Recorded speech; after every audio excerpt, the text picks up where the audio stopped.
So panoorin natin yung nakita ko sa YouTube, yung kanta ni Violeta na Bisaya version, na yung title nito is Dia Masa Laluma, Ako Masa Dipan Mo. Kinanta niya sa Indonesian song, pero ni-revive niya sa Bisaya version. So pakinggan natin.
So, ang ganda ng boses niya, guys.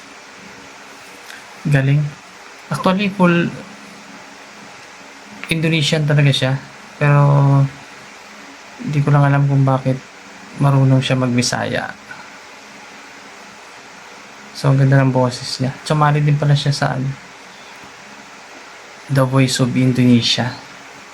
So, ang ganda ng kakanta niya ng Bisaya version. So, thank you guys for watching and subscribe.